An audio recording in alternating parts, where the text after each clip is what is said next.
അള്ളാഹുവിൻ്റെ മഹത്തായ അനുഗ്രഹം കൊണ്ട് പുണ്യങ്ങളുടെ പൂക്കാലമായ പരിശുദ്ധ റമളാൻ നമ്മിലേക്ക് എത്തി.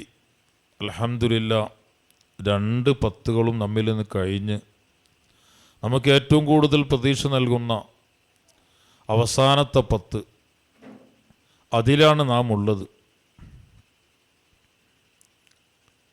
ഒരു മുസ്ലിമായ മനുഷ്യനെ സംബന്ധിച്ചിടത്തോളം അവനിക്ക്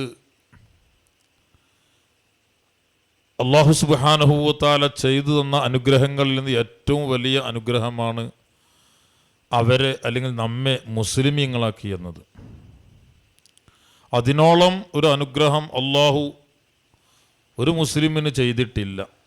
ഓരോ സെക്കൻഡുകളിലും മൈക്രോ സെക്കൻഡുകളിലും അല്ലാഹുവിൻ്റെ അനുഗ്രഹങ്ങൾ അനുഭവിച്ചു കൊണ്ടിരിക്കുന്നവരാണ് നാം. എന്നാൽ അതിനേക്കാളൊരു വലിയ അനുഗ്രഹം നമുക്ക് ലഭിക്കേണ്ടതുണ്ട്. മുസ്ലിമായി പ്രസവിക്കപ്പെട്ട നാം മരിക്കുന്ന സമയത്ത് മുസ്ലിമായി തന്നെ മരിക്കണം. അല്ലാഹു സുബ്ഹാനഹു വ തആല നമുക്കതിന് തൗഫീഖ് നൽകട്ടെ. പക്ഷേ നമ്മുടെ ജീവിത സാഹചര്യങ്ങൾ പലപ്പോഴും അതിന് വിഘാതമാകുന്ന, അതിന് തടസ്സമാകുന്ന പ്രവർത്തനങ്ങൾ നമ്മിൽ നിന്ന് ഉണ്ടാവുന്നു എന്നൊരു ദുഃഖ സത്യമാണ്. മനുഷ്യരാകുമ്പോൾ അത്തരത്തിലുള്ള സാഹചര്യങ്ങൾ ഉണ്ടാകും. മനുഷ്യൻ തെറ്റ് ചെയ്യുന്നവരാണ്. പക്ഷേ ആ തെറ്റുകുറ്റങ്ങൾ പൊറുക്കാൻ അല്ലാഹു സുബ്ഹാനഹു വ തആല അവസരങ്ങൾ ഉണ്ടാക്കാറുണ്ട്. നമ്മെ പൊറുത്ത് തരാൻ വേണ്ടി അല്ലാഹു സുബ്ഹാനഹു വ തആല അവനോട് ചോദിക്കാൻ വേണ്ടി ആവശ്യപ്പെടാറുണ്ട്. പടച്ചറബ് അതിന് എപ്പോഴും തയ്യാറാണ്. തെറ്റ് ചെയ്യുന്ന കുറ്റവാളികളുടെ തെറ്റുകൾ അല്ലാഹു പൊറുക്കുന്നവനാണ്. കാരണം അല്ലാഹു ഗാഫിറു ദംബ്, ദോഷങ്ങളെ തെറ്റുകളെ പൊറുക്കുന്നവനാണ് അല്ലാഹു സുബ്ഹാനഹു വ തആല.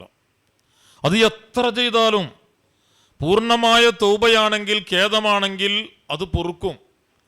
ചില ആളുകൾക്ക് ചിലപ്പോൾ സംശയം ഉണ്ടാകും, ഞാൻ ഒരുപാട് തെറ്റ് ചെയ്തിട്ടുണ്ടല്ലോ, അതൊക്കെ അല്ലാഹു തആല പൊറുക്കുമോ? പൊറുക്കും. അല്ലാഹുവിനിക്ക് മറ്റൊരു വിശേഷണമുണ്ട്, ഗഫൂർ. പിന്നെയും പിന്നെയും ആവർത്തിച്ച് പൊറുക്കുക എന്നുള്ളത്. വേറെ ചില ആളുകൾക്കൂടെ സംശയം, ഞാൻ സാഹചര്യങ്ങൾക്ക് വഴിപ്പെട്ടുകൊണ്ട് ആരുമാരുമില്ലാത്ത ഇരുട്ടാകുന്ന റൂമിൽ സ്വന്തമാകുന്ന സമയത്ത് ഞാനൊരു വലിയ തെറ്റ് ചെയ്തിട്ടുണ്ട്, അത് അല്ലാഹു പൊറുക്കുമോ? അതും അല്ലാഹു പൊറുക്കും. അല്ലാഹു ഗഫാറാണ്. വലിയ വലിയ തെറ്റുകളൊക്കെ പൊറുക്കുന്നവനാണ്.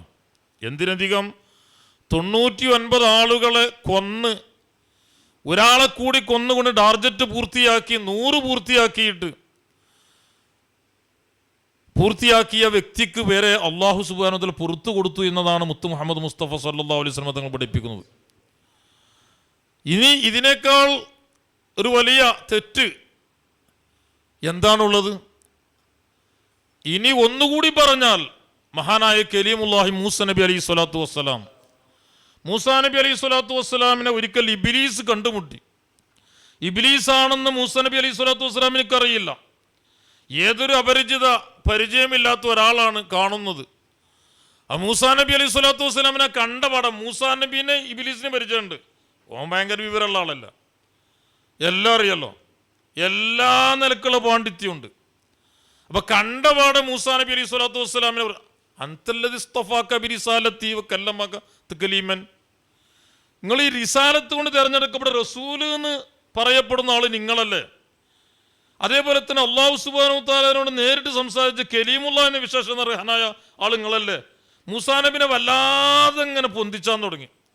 അപ്പൊ മൂസാ നബി അലൈഹി സ്വലാത്തു വസ്സലാമിനക്ക് സത്യം എന്തിനെന്തോ ഒരു ദുരുദ്ദേശമുണ്ട്. വല്ലാതെ ഇങ്ങനെ ചാക്കിച്ചപ്പോൾ, നിങ്ങൾ റസൂലാണ്, നിങ്ങൾ കലീമാണെന്നൊക്കെ പറഞ്ഞപ്പോൾ, അപ്പോൾ ഇബ്ലീസിനോട് മൂസാ നബി അലൈഹി സ്വലാത്തും ചോദിക്കുകയാണ്, മസ്മുക്ക്, നിങ്ങളെ പേരെന്താണ്? ഫമല്ലദീ തുരീദ്, നിങ്ങൾ എന്താ ഉദ്ദേശിക്കുന്നത്? നിങ്ങൾ കരുതിയത് എന്താന്ന് പറയും. എന്നെ ഇങ്ങനെ വലിയ ആളാക്കുന്നതിന് പകരം നിങ്ങൾ എന്താണ് മനസ്സിൽ കരുതിയത്, അതൊന്ന് പറയാൻ പറഞ്ഞു. അപ്പോൾ പറഞ്ഞു, അന ഇബ്ലീസ്, ഞാൻ ഇബ്ലീസാണ്. പക്ഷെ എനിക്കൊരു ഉദ്ദേശമുണ്ട്. കുല്ലി റബ്ബിക ഖൽഖും മിൻ ഖൽഖി, നിങ്ങൾ പടച്ചോനോട് പറയണം, പടച്ചോന്റെ പടപ്പുകളിൽപ്പെട്ട ഒരാള് തൗബ ചെയ്യാൻ ആഗ്രഹിക്കുന്നുണ്ട്, എനിക്ക് ഖേദിച്ചു മടങ്ങാൻ ഉദ്ദേശമുണ്ട് എന്ന് നിങ്ങളോട് പറയണം. കലീമുല്ലാഹി മൂസാ നബി അലൈഹി സ്വലാത്തു വസ്സലാം അത് ഏറ്റെടുത്തു. അള്ളാഹുവിനോട് പറഞ്ഞു. അല്ലാഹു സുബ്ഹാനഹു വ തആല പറഞ്ഞു, ഞാൻ റെഡിയാണ്, എനിക്കതിന് പ്രയാസമില്ല. പക്ഷേ തെറ്റുകുറ്റങ്ങൾ പൊറുക്കണമെങ്കിൽ അതിന് ചില നിബന്ധനകളുണ്ട്. ചെയ്തുകൊണ്ടിരിക്കുന്ന തെറ്റിന്ന് രാജിയാവണം, ചെയ്ത തെറ്റിൻ്റെ മേൽ ഖേദിക്കും വേണം, ഇനി തെറ്റിലേക്ക് മടങ്ങൂലാന്ന് എന്ത് ചെയ്യും വേണം, ഉറപ്പിച്ചും വേണം. ചെയ്ത തെറ്റിന്ന് എന്ത് ചെയ്യണം, പൂർണ്ണമായി രാജിവെക്കണം. ചെയ്ത തെറ്റിൻ്റെ മേൽ ഖേദിക്കുക. അത് ചെയ്തു പോയിട്ട് ചെയ്യേണ്ടി ചെയ്യുന്നു കേട്ടോ. നമ്മൾ കരുതും ചിലപ്പോൾ ചില നിസ്കാരങ്ങളുടെ നോമ്പിൻ്റെ ഒക്കെ പ്രതിഫലം ഇങ്ങനെ കേൾക്കുന്ന സമയത്ത് ഇങ്ങനെ ഇപ്പോൾ ഒരു നിസ്കാരം നിസ്കരിച്ചാൽ മതിയല്ലോ. നോമ്പിൻ്റെ പ്രതിഫലമൊക്കെ ഇങ്ങനെ പറയുന്ന സമയത്ത് ബഅദഹുല്ലാഹു മിൻ ജഹന്നം, അല്ലാഹു തആല ഒരൊറ്റ നോമ്പ് അള്ളാഹിൻ്റെ പൊരുത്തം ആഗ്രഹിച്ചുകൊണ്ട്, പ്രീതി ആഗ്രഹിച്ചുകൊണ്ട് ഒരാൾ നോമ്പ് വറ്റാൽ ബഅദഹുല്ലാഹു മിൻ ജഹന്നം, അല്ലാഹു തആല അവനെ നരകത്തിനെത്ര ദൂരെയാക്കും. കബുഇദി ഖുറാബ് ത്വറവഹു ഫർഹുൻ വമാ തഹരിമ. മഹാനായ നബി സല്ലല്ലാഹു അലൈഹി വസല്ലം തങ്ങൾക്ക് എല്ലാ വിവരമുണ്ട്. ജന്തുശാസ്ത്രം, ജീവശാസ്ത്രം, ഭൗതിക എല്ലാം അറിയുന്ന ആളാണ് നബി സല്ലല്ലാഹു അലൈഹി വസല്ലം തങ്ങൾ. മുത്തനബി സല്ലല്ലാഹു അലൈഹി വസല്ലം തങ്ങൾ ഇവിടെ പറഞ്ഞത് ഒരു കാക്ക ദൂരെയാകുന്നത് പോലെ ത്വറവഹു ഫർഹുൻ, കാക്ക മുട്ടയിൽ നിന്ന് വിരിഞ്ഞ ഉടനെ അള്ളാഹുവിൻ്റെ ജീവികളിൽ ഏറ്റവും കൂടുതൽ ജീവിക്കുന്ന ജീവിയാണ് ഈ കാക്ക എന്ന് പറയുന്നത്. 1000 കൊല്ലമൊക്കെ ജീവിക്കും. കമാലുദ്ദീൻ ദമീരി തന്നെ ഹയാത്തുൽ അവൽ പറഞ്ഞു 1000 കൊല്ലമൊക്കെ ജീവിക്കും. കാണാൻ ചെറുതേ കാരണം ആയുസ്സിനനുസരിച്ച് വളർച്ച ഉണ്ടാവില്ല, പക്ഷെ 1000 കൊല്ലമൊക്കെ ജീവിക്കും. അതുകൊണ്ടാണ് മുത്തനബി സല്ലല്ലാഹു അലൈഹി അങ്ങനെ പറഞ്ഞു, കബുഇദി ഖുറാബ് ത്വറവഹു ഫർഹുൻ, കുഞ്ഞായ സമയത്ത് മുട്ടയിൽ നിന്ന് വിരിഞ്ഞ ഉടനെ ഇങ്ങനെ പറന്ന് പറന്ന് പറന്ന് പറന്ന് വിശ്രമമില്ലാതെ പറക്കുകയാണ്. വമാ തഹരിമാ, അങ്ങനെ 1000 വർഷം കഴിഞ്ഞ വാർദ്ധക്യത്തിലെത്തി, ചത്ത് താഴേക്ക് വീണു. അങ്ങനെ പറഞ്ഞാൽ എത്ര ദൂരം ഉണ്ടാവും. ഇതേപോലെ അല്ലാഹു തആല നരകത്തിനത്ത് ദൂരെയാക്കും. അപ്പം ഇങ്ങനെ ഒരു നോമ്പ് പറ്റാൻ മതിയല്ലോ. ഇപ്പം നരകം എത്രയോ വിട്ടേക്കാരം. അതിനങ്ങനല്ല, നരകത്തിന് ഒരു സ്വഭാവമുണ്ട്, അകലിനനുസരിച്ച് ഇങ്ങോട്ട് കൊടുക്കും. ഈ പഴയ കാലത്തൊക്കെ ചോറ് ഊറ്റുന്ന സമയത്ത് ചിലപ്പോൾ കോഴിക്കൾ വരും. അപ്പം ഉമ്മാർ ചോറ് ഊറ്റുമ്പോൾ കൊട്ടക്കൈലുകൊണ്ട് ചോറ് ഊറ്റിയേക്കാറും. അപ്പോൾ ചില ഉമ്മാരെന്ത് ചെയ്തു, ആ കൊട്ടക്കൈലുള്ള ചോറാണ്ട് എന്ത് ചെയ്ത് ഇട്ടുകൊണ്ട് ശേഷം പിന്നെ കൊട്ടക്കൈലുകൊണ്ടാണ് എന്ത് ചെയ്യുക, സംഗതി കോയിനാട്ടുക. അപ്പോൾ കോയിനാട്ട് മൈമക്കെല്ലാം ബറ്റുണ്ടാവും. ബറ്റ് എന്ത് ചെയ്യും, അപ്പോൾ ആട്ടിയ കോഴി അതേ സ്പീഡിൽ അതിലേറെ സ്പീഡിൽ ഇങ്ങോട്ട് തന്നെ വരും. ഇതേപോലെയാണ് ദൂരെ നിൽക്കുന്ന നരകം. അത് ചിലപ്പോൾ നമ്മുടെ പ്രവർത്തനം, നമ്മുടെ വാക്കുകൊണ്ട്, നമ്മുടെ കേൾവി കൊണ്ട്, നമ്മുടെ കണ്ണുകൊണ്ട്, കണ്ണിൻ്റെ പ്രവർത്തനം കൊണ്ട് അതേ സ്പീഡിൽ അതിലേറെ സ്പീഡിൽ ഇങ്ങോട്ട് തന്നെ വരും. അപ്പോൾ ഇടയ്ക്കിടയ്ക്ക് ഇങ്ങനെ ദൂരാക്കിക്കൊണ്ടേ ഇരിക്കേണ്ടി വരും. പക്ഷെ അല്ലാഹു സുബ്ഹാനഹു വ തആല ഏത് തെറ്റും അല്ലാഹു സുബ്ഹാനഹു വ തആല പൊറുക്കും. ചെയ്ത് തെറ്റെന്ന് നമ്മളൊക്കെ ചിലപ്പോൾ ചിന്തിക്കും, ഇങ്ങനെയാണെങ്കിൽ ഇപ്പോൾ ഒരു പ്രശ്നം ഒന്നും ഉണ്ടാക്കിയാൽ തെറ്റ് ഓർക്കാം, നിസ്കരിച്ച അതിലേറെ തെറ്റ്, ഇങ്ങനെ ഒരു ഭയങ്കര സുഖമല്ലേ. അതിനങ്ങനല്ല, നമുക്കൊരു പ്രശ്നമുണ്ട്. തെറ്റുകൾ ചെയ്താൽ തെറ്റെന്ന് ഒരു പക്ഷേ രാജിവെക്കാൻ നമുക്ക് കഴിയും. പക്ഷെ ചെയ്ത തെറ്റിൻ്റെ മേലിൽ ഖേദം അത് നമുക്കുണ്ടാവുക. അത് ചെയ്യേണ്ടി ചെയ്യുന്നു കേട്ടോ. ചെയ്തതൊക്കെ ലാഭം. ഇനി ഇവിടുന്നാണ് നോക്കുക എന്നാൽ നമ്മൾ പലപ്പോഴും കരുതൽ. എൻ്റെ കുട്ടിക്കാലത്ത് അല്ലെങ്കിൽ ചെറുപ്പകാലത്ത് യുവത്വം തുളുമ്പുന്ന സമയത്ത് ചെയ്യേണ്ടതൊക്കെ ചെയ്തു. പടച്ചോ ഗഫൂറല്ലേ, എന്താപ്പാ, എന്നാലും ചെയ്തതൊക്കെ ലാഭം എന്നാണ് നമ്മൾ ചിന്തിക്കൽ. അത് ചെയ്യേണ്ടി ചെയ്യുന്നു കേട്ടോ, ചെയ്തു പോയിട്ട് അങ്ങനെ ഉണ്ടാവില്ല. മുമ്പൊരു സ്ഥലത്ത് ഒരു അറബി ഒന്ന് പറഞ്ഞു. അറബി വന്നപ്പോൾ അസറിൻ്റെ ടൈമിലാണ് വന്നത്. അങ്ങനെ എല്ലാവർക്കും ജമാഅത്തിന് നമുക്ക് എത്താൻ കഴിഞ്ഞില്ല. എല്ലാവർക്കും 100 റിയാൽ കൊടുത്തു. നമുക്കാണെങ്കിൽ അങ്ങോട്ട് എത്താൻ കഴിഞ്ഞതുമില്ല. നമ്മളെന്തോ ബാത്റൂമിൽ പോയിട്ട് നേരം വൈകിയതാണ്. ഭാര്യ വെള്ളം ചെയ്യുന്നു. അപ്പോൾ സംഗതി വെള്ളട്ടൊക്കെ ആയപ്പോൾ ഒന്ന് സംഗതി നമുക്ക് ജമാഅത്തിന് എത്താൻ കഴിഞ്ഞില്ല. അറബി പോയും ചെയ്ത് എല്ലാവർക്കും 100 റിയാൽ എടുത്തു. നമുക്ക് എന്തേക്കാരും ഖേദം. സംഗതി എല്ലാവർക്കും ആർക്കും കൊടുത്തിട്ടില്ലെങ്കിൽ പ്രശ്നം ചെയ്യുന്നു. എത്തിയില്ലല്ലോ. ചിലപ്പോൾ പെണ്ണുങ്ങളും ചീത്താരും, ഇജാണ് ആ മോട്ടർ വെള്ളം ഇല്ലാതെ സംഗതി. ഒരു 100 റിയാൽ കിട്ടാത്ത പ്രശ്നമില്ല, ഭയങ്കര ഖേദം ഉണ്ടാവില്ല. എന്തേനു ഖേദം? പോയാൽ മതിയെന്നു കേട്ടോ, ഒരു 5 മിനിറ്റ് നേരത്തെ നീച്ചാൽ മതി, ഭയങ്കര ഖേദിക്കണം. ഈ രൂപത്തിൽ ഖേദം. പക്ഷെ പിറ്റേന്ന് അസ്ർ ജമാഅത്തിനൊന്നു പിറ്റേ ദിവസേ ഈ ഖേദം ചിലപ്പോൾ ഒരു ആഴ്ച ഉണ്ടാവും. ആ 100 റിയാലാണ് കിട്ടാത്തത്. പോയാൽ വെറുതെ ഇട്ടല്ല, അങ്ങനെയല്ല, വെറുതെ ഏത് മുതലാളിയാണെങ്കിലും ഉണ്ടാവും ചിലപ്പോൾ ആ 100 റിയാൽ കിട്ടാന്ന ഖേദം. ഹജ്ജിനും ഉംറക്കൊക്കെ ചെന്നാൽ ചിലപ്പോൾ ഭയങ്കര കോടീശ്വരന്മാരെ കയറും. അവിടെ ചെന്നാൽ ചിലപ്പോൾ വെറുതെ ഹദിയാര് ചോറ്റുമ്പോൾ തിട്ടും. അത് കിട്ടാഞ്ഞാൽ ഭയങ്കര പ്രയാസീകരം. ആരാപ്പത് വാങ്ങിട്ട് ഹോട്ടലിൽ വലിയ കോടീശ്വരനെ കയറും. എന്നാൽ അവിടെ ചെന്നാൽ വെറുതെ കിട്ടുമ്പോൾ നമുക്കൊക്കെ റാഹത്താണ്, സന്തോഷമാണ്, വെറുതെ ഇട്ടുണ്ട് വാങ്ങാന്നുള്ളത്. ഇതേപോലെ ഈ ഖേദം ചിലപ്പോൾ അങ്ങനെ പോയാൽ മതിയിനുണ്ട് അങ്ങനെ. പക്ഷെ പിറ്റേ ദിവസം അസറിന് ജമാഅത്തിന് ചെന്നപ്പോൾ പള്ളിയിൽ ആരും കാണുന്നില്ല. ഇപ്പം നേരത്തെ ചെന്നോണു, കാരണം ഇന്ന് വേറെ അറബിയായിട്ട് ചെന്നാലോചിച്ചിട്ട്. അങ്ങനെ ഇവൻ നേരത്തെ ചെന്ന സമയത്ത് ആരും കാണുന്നില്ല. അന്വേഷിച്ചു നോക്കി, അന്വേഷിച്ച് നോക്കിയപ്പോഴല്ലേ പിടുത്തം കിട്ടിയത്. ഇന്നലെ അസറിന് ജമാഅത്തിന് വന്ന് അറബി പൈസ കൈമാർ ആളുകളൊക്കെ പോലീസ് സ്റ്റേഷനിൽ കൊണ്ടുപോയിക്കും. അപ്പം എന്താ, ഇന്നലെ അറബി കൊടുത്ത പൈസയൊക്കെ കള്ളനോട്ടാണല്ലോ. അല്ലോ, പെട്ടെന്ന് വന്നില്ല സന്തോഷം. ഇല്ലാത്തന്നായിട്ടോ, ഇന്നലെ ഇല്ലാത്തന്നായിട്ടോ കണ്ട, പെട്ടെന്ന് ഇങ്ങോട്ട് വന്നു. ഇതാണ് നമുക്ക് എന്തെങ്കിലും ഒരു പാളിച്ച വന്നാൽ അത് ചെയ്യണ്ടില്ലേനുട്ടോ ഇങ്ങനെ ഈ രൂപത്തിൽ നമുക്ക് ഖേദം വരൂല. ഇതുണ്ടെങ്കിൽ അത് പൂർണ്ണ തൗബാകുള്ളൂ. അത് ചെയ്തുകൊണ്ടിരിക്കുന്ന തെറ്റുന്ന രജ, അത് വേണമെങ്കിൽ തൽക്കാലം നീ നിർത്തിയൊക്കെ. ഇനിയിപ്പോൾ ഏതായാലും ഖബർക്ക് പോകാനായിക്കണു, സംഗതി അടവൊക്കെ തെറ്റിയിട്ടുണ്ട്, ഇനി ഇത് നിർത്തിയൊക്കെ നമ്മൾ തീരുമാനിച്ചു. പക്ഷെ ചെയ്തതിനെ പറ്റി എന്തുണ്ടാവില്ല, ചെയ്യണ്ടില്ലേനുട്ടോ അത് ചെയ്തു പോയിട്ടോ എന്തിപ്പോ അങ്ങനെ ഉണ്ടാവില്ല. ഇതും കൂടി ഉണ്ടെങ്കിലേ തൗബാകുള്ളൂ. അതുപോലെ ഇനി തെറ്റിലേക്ക് എന്ത് ചെയ്യൂല എന്നുള്ളത്, മടങ്ങൂല എന്നുള്ളത്. അള്ളാഹു തആല പൂർണ്ണമായി തൗബ ചെയ്ത് മരിക്കാൻ, ആഖിബത്ത് നന്നായി മരിക്കാൻ അള്ളാഹു തആല തൗഫീഖ് നൽകട്ടെ. ഏതായാലും എൻ്റെ സഹോദരന്മാരെ സഹോദരിമാരെ, നമ്മൾ ചെയ്തു കൂടെ തെറ്റുന്നൊക്കെ രാജിയായി പടച്ചോൻ മരണത്തോടുകൂടി നമുക്ക് കിട്ടേണ്ടത് ഈമാനോടുകൂടി മരിക്കണം. നരകത്ത് കടക്കാതെ നമുക്ക് സ്വർഗത്തിലെത്തണം. അള്ളാഹു തൗഫീഖ് നൽകട്ടെ. ഈ ആയത്തിൽ എന്താ അല്ലാഹു പറയുന്നത്? നിങ്ങളെ പോറ്റിക്കൊണ്ടിരിക്കുന്ന റബ്ബ് നിങ്ങൾക്ക് പുറത്തു തരും. അതിന് കാരണമാകുന്ന കാര്യങ്ങൾ നിങ്ങൾ ചെയ്യണം. അത് പെട്ടെന്ന് തന്നെ ആവണം.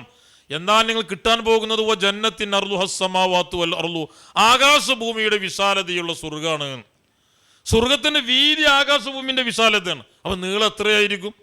എന്താണ് സ്വർഗം എന്ന് പറയുന്നത്? ആകെ 2 സ്ഥലമേ ഉള്ളൂ, സ്വർഗം നരകം. മൂന്നാമത്തെ ഒരു സ്ഥലമില്ല. അള്ളാഹു തആല സുഖലോക സ്വർഗത്തിൽ നമ്മളൊക്കെ പ്രവേശിപ്പിക്കുമാറാവട്ടെ. ഇതാണ് എല്ലാവരെയും കുഴക്കിയത്. ചില ഉമ്മമാരൊക്കെ സഹോദരിമാരൊക്കെ പാതിരാ സമയത്ത് കിടന്നുറങ്ങാതെ ഉറക്കമൊഴിച്ചിങ്ങനെ നിൽക്കുന്ന സമയത്ത് ചില ആളുകൾ ചോദിച്ചു, എന്താ നിങ്ങൾ ഉറങ്ങാത്തത്? അപ്പാ ഉമ്മ പറഞ്ഞത്, കൈഫാത്തനാമുൽ ഐനു വഹിയ ഖരീറതു വലം തദ്രി ഫീ അയ്യിൽ മഹല്ലൈനി തൻസിലൂ. എങ്ങനെ ഉറക്കം വരും? ഞാൻ മരണപ്പെട്ട് കഴിഞ്ഞാൽ എനിക്ക് കിട്ടാനുള്ളത് സ്വർഗമാണോ നരകമാണോ? ഇത് തീരുമാനമാകാതെ കണ്ണിനിക്ക് എങ്ങനെ ഉറക്കം വരും, സ്വസ്ഥമായി എങ്ങനെ ഉറങ്ങാൻ കഴിയുമെന്ന് ആ ഉമ്മ പറഞ്ഞെങ്കിൽ മുമ്പ് കാലത്ത് കഴിഞ്ഞു പോയ പലരെയും ബേജാറിലാക്കിയത് ഇത് തന്നെയാണ്, ഈ ചിന്തയാണ്. മരണപ്പെട്ട് കഴിഞ്ഞാൽ സജ്ജനങ്ങൾക്ക് കിട്ടാനുള്ളത് സുഖലോക സ്വർഗമാണ്, ദുർജനങ്ങൾക്ക് ലഭിക്കാനുള്ളത് നരകമാണ്. ഈ സ്വർഗമാണോ നരകമാണോ കിട്ടുന്നത്, നമുക്ക് ഏതാണ് അല്ലാഹു സുബ്ഹാനഹു വ തആല കണക്കാക്കിയതെന്ന് തീരുമാനമാകാതെ എങ്ങനെ സ്വസ്ഥമായി ജീവിക്കും? ഇതല്ലേ സയ്യിദുന അബൂബക്കർ സിദ്ദീഖ് റളിയല്ലാഹു അൻഹു, ഇസ്ലാമിന്റെ 1ാമത്തെ ഖലീഫയാണ്.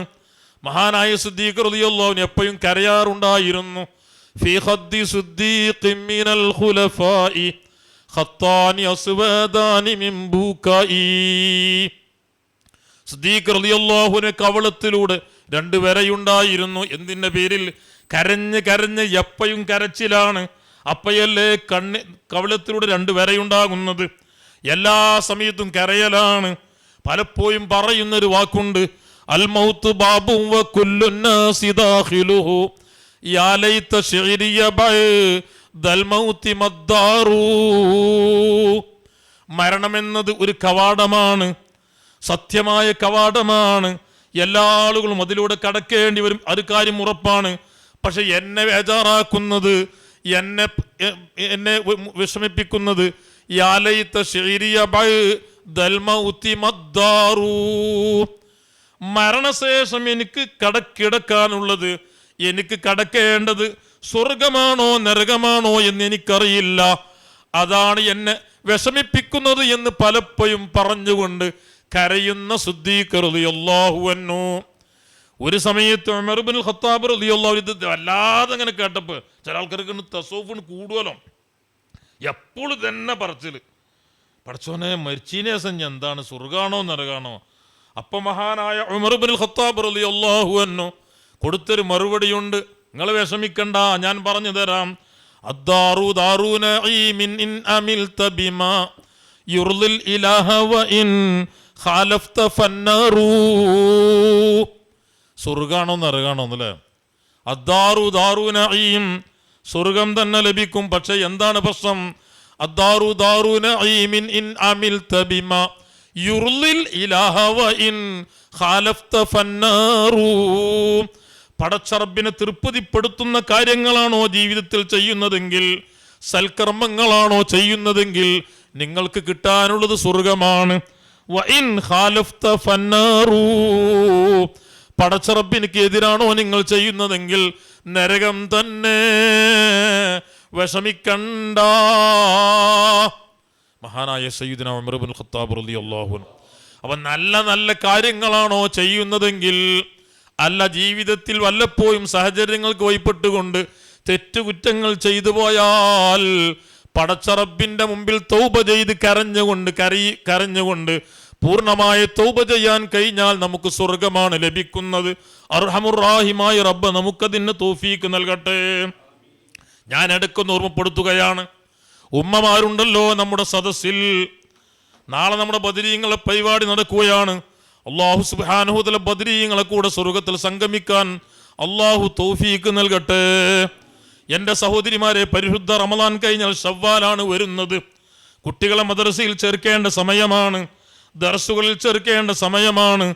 ഇന്ന് പല രക്ഷിതാക്കളും മരണപ്പെടുന്നത് അത് കുട്ടികളുടെ കരങ്ങളാലാണെന്ന ദുഃഖസത്യം നിങ്ങളൊക്കെ മനസ്സിലാക്കിയിട്ടുണ്ട്, വാർത്തകൾ വായിക്കുന്നുണ്ട്.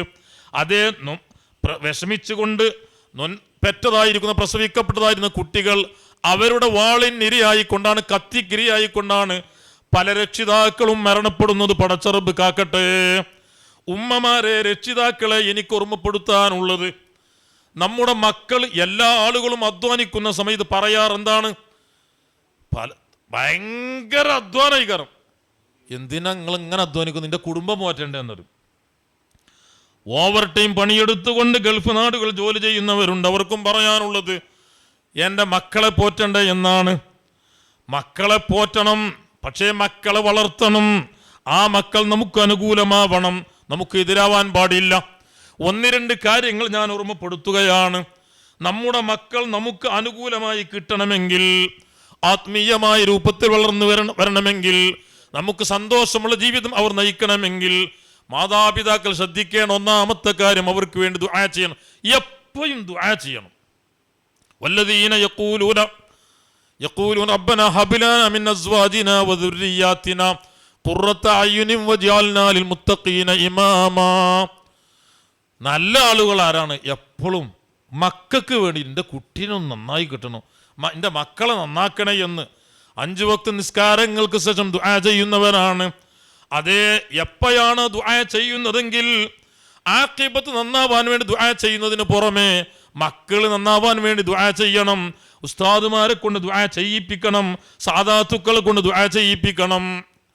അതല്ലേ മഹാനായ ഇമാം ഗസ്സാലി റഹ്മത്തുള്ളാഹി അലൈഹി അവരുടെ ഉപ്പ എപ്പോഴും പറയും, ആരെ കണ്ടാലും എനിക്ക് നല്ലൊരു കർമ്മശാസ്ത്ര പണ്ഡിതനായിരിക്കുന്ന നല്ലൊരു മകനെ പടച്ചോനെ തരണേ. എല്ലാ സമയവും ദുആ ചെയ്യും. ഉസ്താദുമാരെ കണ്ട് ദുആ ചെയ്യിപ്പിക്കാറുണ്ടായിരുന്നു, സയ്യിദന്മാരെ കണ്ട് ദുആ ചെയ്യിപ്പിക്കാറുണ്ടായിരുന്നു. ഇങ്ങനെ ദുആ ചെയ്യിപ്പിച്ചത് കൊണ്ട് ഇമാം ഗസ്സാലി തങ്ങളെ ഉപ്പക്ക് 2 മക്കളെ കൊടുത്തു. ഒന്ന് മുഹമ്മദ് ബിൻ മുഹമ്മദ് അൽ ഗസ്സാലി റഹ്മത്തുള്ളാഹി അലൈഹി, മറ്റൊന്ന് അഹ്മദ് അൽ ഗസ്സാലി. ഒരാൾ വലിയ പ്രാസംഗികനാണ്, മറ്റൊരാൾ സൂഫിയാണ്, കർമ്മശാസ്ത്ര പണ്ഡിതനാണ്. ദുആ കൊണ്ട് ലഭിച്ചതാണ്. മുമ്പ് കാലത്ത് കഴിഞ്ഞു പോയ പല മഹത്തുക്കളുടെയും ചരിത്രം പരിശോധിച്ച് നോക്കിയാൽ അവർ വളരെ അങ്ങനെ ഉമ്മാന്റെ ദുആയായിരിക്കും, അല്ല ഇപ്പാന്റെ ദുആയായിരിക്കും. ഇമാം ബുഖാരി റഹ്മത്തുള്ളാഹി അലൈഹി ഉമ്മയുടെ ദുആയായിരുന്നു.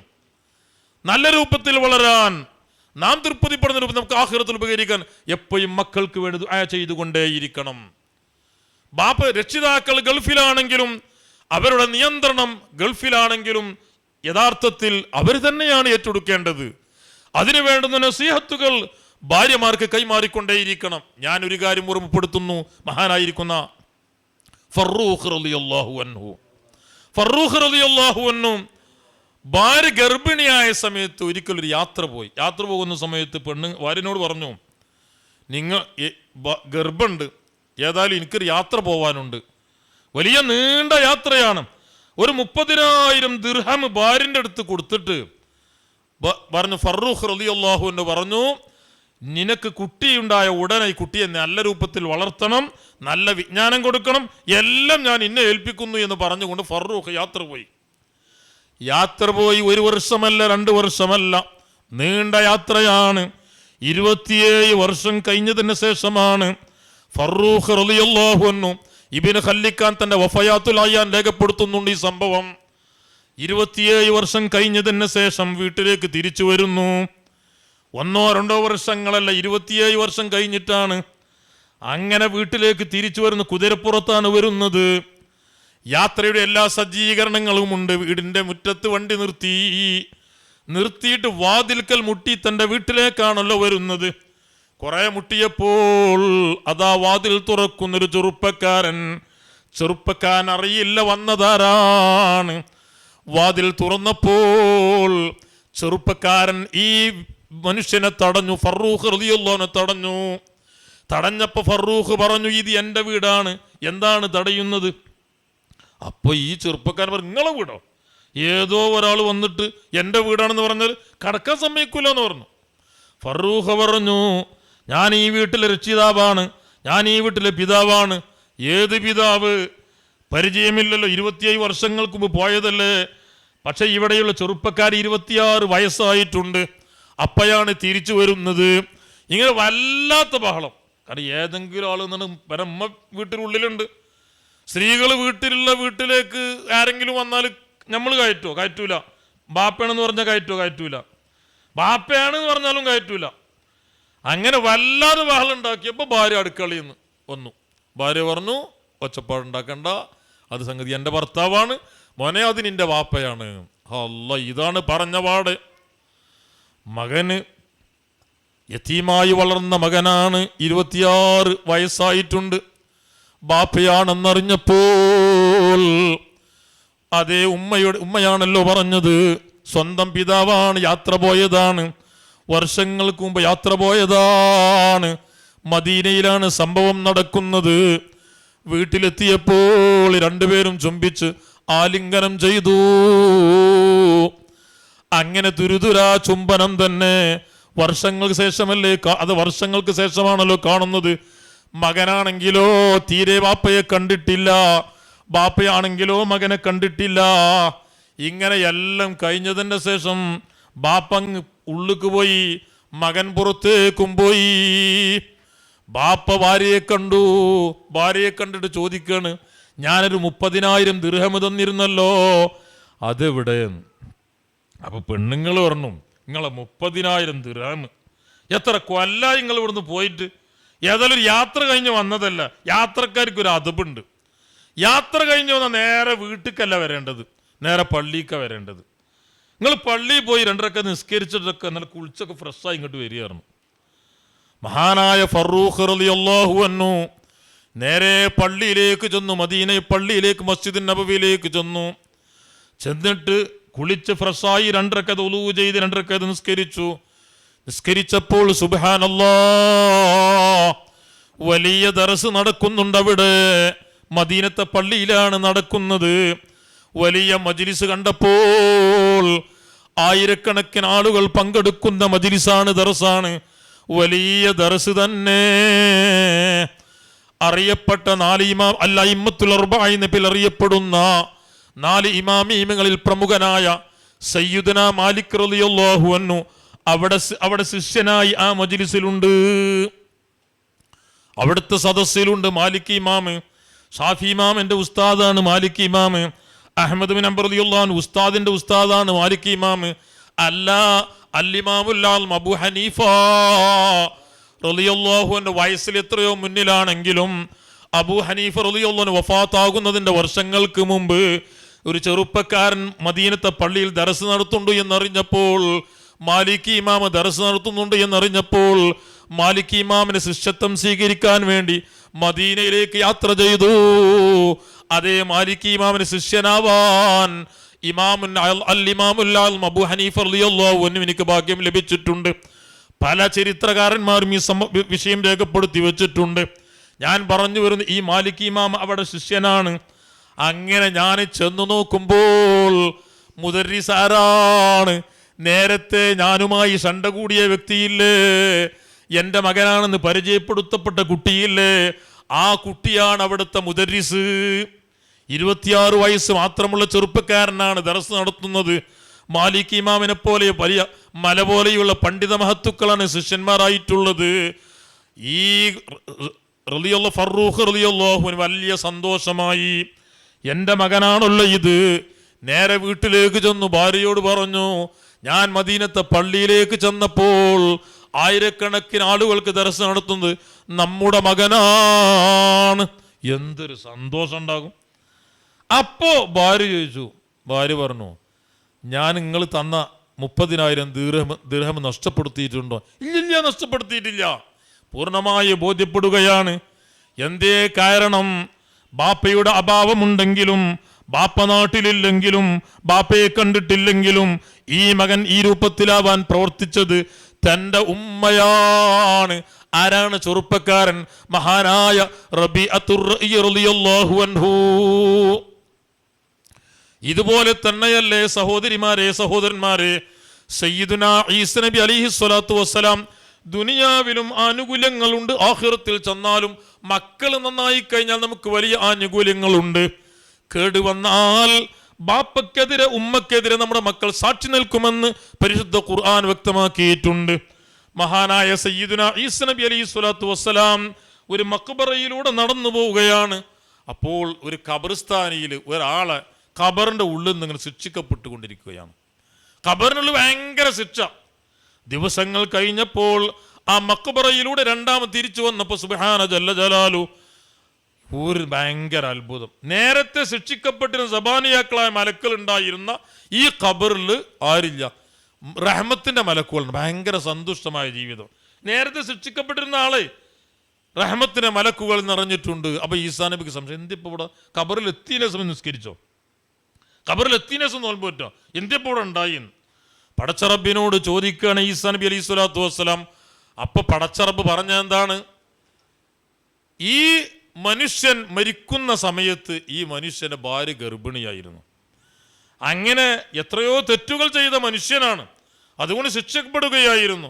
പക്ഷേ ഈ മനുഷ്യൻ മരണപ്പെട്ടതിന് ശേഷം ഈ ഭാര്യ ഒരു ആൺകുഞ്ഞിന് ജന്മം നൽകി. അങ്ങനെ നല്ല രൂപത്തിൽ വളർത്തി വളർത്തി വളർത്തി വളർത്തി മതപഠനം, മതവിദ്യാഭ്യാസം പഠിക്കാൻ സമയമായ സമയത്ത് എന്ത് നല്ല പോലെ പഠിക്കാൻ വേണ്ടി ഒരു ഗുരുനാഥനെ ഏൽപ്പിച്ചു ഈ ഉമ്മ. അങ്ങനെ ഗുരുനാഥന്റെ മുന്നിൽ ബിസ്മില്ലാഹിർ റഹ്മാനിർ റഹീം, ഫഖ്റുദ്ദീൻ റാസി രേഖപ്പെടുത്തി വെക്കുന്നുണ്ട് തഫ്സീറിൽ.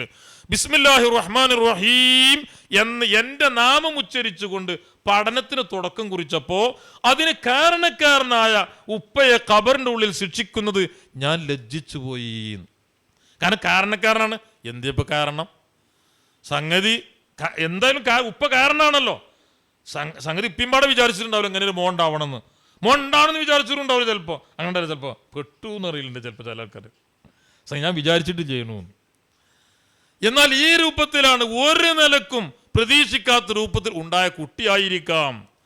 എന്നാൽ പോലും അതിന് കാരണമായത് ഈ പിതാവല്ലേ. ഈ പിതാവിനെ ഖബറിന്റെ ഉള്ളിൽ ശിക്ഷിക്കുന്നത് ഞാൻ ലജ്ജിച്ചു പോയി, അതുകൊണ്ടാണ് ശിക്ഷ നിർത്തിയത് എന്ന് റബ്ബ് സുബ്ഹാനഹു വ തആല സയ്യിദുനാ ഈസ നബി അലൈഹി സ്വലാത്തു വസ്സലാം. നമുക്ക് ഇതുപോലെ മക്കളില്ലേ? മക്കൾ മുഖേന നമുക്ക് രക്ഷ കിട്ടണ്ടേ? അല്ലാഹു സുബ്ഹാനഹു വ തആല യാ അയ്യുഹന്നാസു ഖൂ അൻഫുസകും വ അഹ്ലീകും നാറ എന്നല്ലേ? നിങ്ങളെ നരകത്തെ കാത്താൽ പോലെ നിങ്ങളുടെ മക്കളെയും നിങ്ങൾ നരകത്തിന് തൊട്ട് കാക്കണമെന്നാണ് ആര് പറഞ്ഞത്? അല്ലാഹു സുബ്ഹാനഹു വ തആല പറഞ്ഞത്. അതുകൊണ്ടല്ലേ സമയമില്ല, സമയക്കുറവ് ഭയപ്പെടുകയാണ് മഹാനായ സയ്യിദുനാ ഉമർ ഇബ്നുൽ ഖത്താബ് റളിയല്ലാഹു അൻഹു. ആദ്യമായി വേണ്ടത് നമ്മുടെ മാതാപിതാക്കൾ നന്നായി കിട്ടണം, ദുആ വേണം. മക്കൾ നന്നാവണമെങ്കിൽ മാതാപിതാക്കൾ നന്നാവണം. കാരണം നമ്മെക്കുറിച്ച്, നമ്മുടെ ജീവിതത്തിനെ കുറിച്ച് പരിശുദ്ധ ഖുർആൻ പറഞ്ഞ എന്താണ്? നിസാഉക്കും ഹർസുൽ ലക്കും, നിങ്ങളുടെ സ്ത്രീകൾ എന്ന് പറയുന്നത് കൃഷിസ്ഥലമാണ്.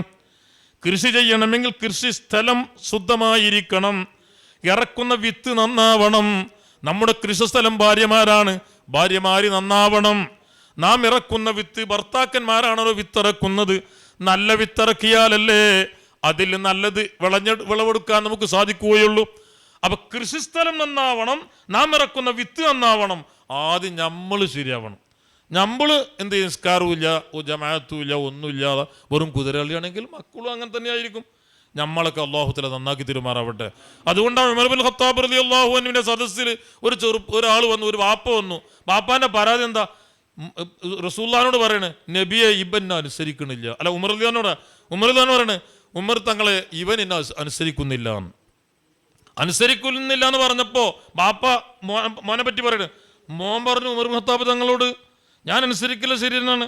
ബാപ്പാരോട് എനിക്ക് ബാധ്യതകളുണ്ട്, പക്ഷെ മക്കളോടും ബാധ്യതകളില്ല ബാപ്പാർക്ക്. ആണ്ട് ബാധ്യതകളുണ്ട്. എന്തൊക്കെയാന്ന് ചോദിച്ചു. അപ്പോൾ ഉമർ ഇബ്നുൽ ഖത്താബ് രണ്ടാൻ തുടങ്ങി. ആദ്യമായി ഉമ്മ നന്നാവണം എന്ന് പറഞ്ഞു. എന്നിട്ട് ഈ മോൻ പറഞ്ഞു കൊടുത്തു, എന്നാ അത് എൻ്റെ ബാപ്പ പാലിച്ചിട്ടില്ല, ഏതോ ഒരാളെ കൂടെ ചാടിപ്പോയ ആളെയാണ് ബാപ്പ കല്യാണം കഴിച്ചത്.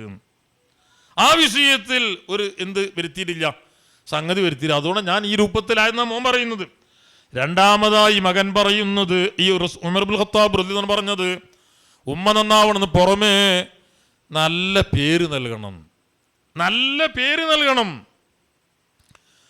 അത് പറഞ്ഞപ്പോ ഈ മകൻ പറഞ്ഞു, എനിക്ക് എൻ്റെ വാപ്പട്ട പേര് ഒരു ബിംബത്തിൻ്റെ പേരാണ്, എൻ്റെ ഉമ്മട്ട പേര് വാപ്പട്ട പേര് ബിംബത്തിൻ്റെ പേരാണ്. ആ വിഷയത്തിലും എന്നോട് പാലിക്കേണ്ട വിഷയം ആര് പാലിച്ചിട്ടില്ല, എൻ്റെ വാപ്പ പാലിച്ചിട്ടില്ല. പിന്നെ പറഞ്ഞു പരിശുദ്ധ ഖുർആൻ പഠിപ്പിക്കണം, ശർഈയായിരിക്കുന്ന അറിവ് പഠിപ്പിക്കണം. ആ സമയത്ത് മകൻ പറയുന്നു, വലം യുഅല്ലിംനീ ശൈഅൻ മിനൽ ഖുർആൻ, ഖുർആനിൽ ഒരു അക്ഷരം പോലും എൻ്റെ വാപ്പ എന്നെ പഠിപ്പിച്ചിട്ടില്ല. കണ്ടോ നിങ്ങൾ, 3 പ്രധാനപ്പെട്ട കാര്യമാണ് പറയുന്നത്.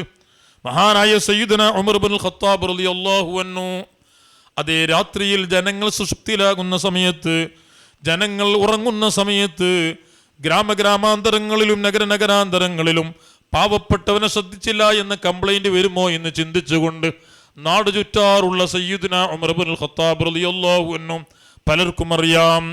ഉമർ ഇബ്നുൽ ഖത്താബ് റളിയല്ലാഹു അൻഹു പാവപ്പെട്ടവനെ ശ്രദ്ധിച്ചില്ല എന്ന് കംപ്ലൈന്റ് വരുമോ എന്ന് ചിന്തിച്ചുകൊണ്ട് പല സ്ഥലത്തും ഇറങ്ങി നടക്കാറുണ്ട്. ഒരിക്കൽ നടന്നു പോയപ്പോഴല്ലേ അതാ ഒരു ചെറ്റക്കുടിലിൽ നിന്ന് തീയൂതി കത്തിക്കുന്നു. ഭക്ഷണമില്ലാത്തതിൻ്റെ പേരിൽ, ഭക്ഷണം പാകം ചെയ്യാൻ ഗോതമ്പില്ലാത്തതിൻ്റെ പേരിൽ വെറും കലങ്ങനെ ഇളക്കിക്കൊണ്ടിരിക്കുകയാണ്. ആ സമയത്ത് ഈ ഉമ്മ വിളിച്ചു പറയുന്നുണ്ട്, ഖദ് വഫല അമീറുൽ മുഅ്മിനീന അന്നാ, മുഅ്മിനീങ്ങളുടെ അമീർ ഞങ്ങളെത്ര ശ്രദ്ധിക്കാതെ പോയോ, അമീർ ശ്രദ്ധിക്കാതെ പോയല്ലോ എന്ന വിഷയം പറഞ്ഞപ്പോൾ ഉമർ ഇബ്നുൽ ഖത്താബ് തങ്ങൾ ഇത് കേൾക്കുകയാണ്. ഉമർ ഇബ്നുൽ ഖത്താബ് തങ്ങൾ വാതിക്കൽ മുട്ടിയിട്ട് ഉമറാണെന്നറിയില്ല. ഉമർ ഇബ്നുൽ ഖത്താബ് തങ്ങൾ പറയുന്നു, നിങ്ങൾ ഈ വിഷമം അനുഭവിക്കുന്നത് നിങ്ങൾക്ക് ഭക്ഷണമില്ലാത്ത വിവരം ഉമർ അറിയുമോ? നിങ്ങൾ ഈ വീട്ടിൽ ഇരിക്കുന്നത് ഉമർ അറിയില്ലല്ലോ. അപ്പോൾ ഉമ്മ തിരിച്ച് മെസ്സേജ് ചെയ്യുന്നത് എന്താണ്? യതവല്ല ഉമൂറനാ വഹുവ ഗാഫിലുൻ അന്നാ, ഞങ്ങളെ കാര്യമേറ്റെടുത്തിട്ട് ഞങ്ങളെ കാര്യം അറിയില്ല എന്നാണോ പറയുന്നത്? രാജിവെച്ചുകൂടെ എന്ന സ്വരത്തിൽ ഉമ്മ സംസാരിക്കാൻ തുടങ്ങി. അവിടെ നിന്നില്ല ഉമർ ഇബ്നുൽ ഖത്താബ് റളിയല്ലാഹു അൻഹു, നേരെ ചൊവ്വേ വീട്ടിലേക്ക് വന്നു.